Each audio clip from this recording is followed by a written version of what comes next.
You think you know beer? Think again.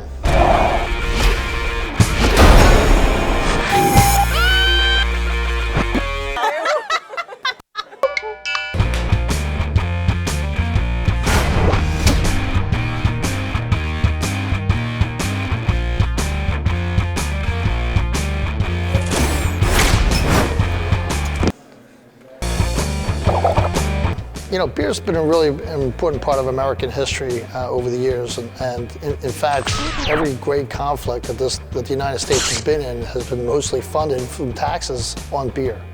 And that goes through the Civil War, World War I, and then later on World War II and the Vietnam War, all resulted in tax increases on beer, excise taxes. In fact, most people don't know that 49 cents out of every dollar they spend on beer goes to federal taxes. Prohibition was in 1915, I think there was 180 breweries in Philadelphia, some outrageous number like that, and Prohibition wiped them all out, except one, which was Yuengling, which is still around today, thank God. Yeah, Prohibition changed the way Americans brewed beer for years. A lot of people don't realize that during Prohibition, malt was outlawed as well. Anything that was fermentable was considered a controlled substance. So Americans, being ingenious, used things like rice, corn, and cereal grain as ways to create another fermentable sugar. So, and a lot of people don't realize that Prohibition lasted nearly an entire generation.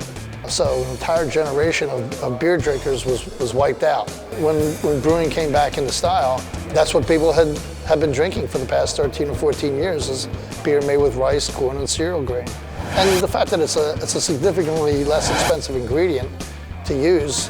I mean, Flying Fish only uses 4 ingredients in his beer.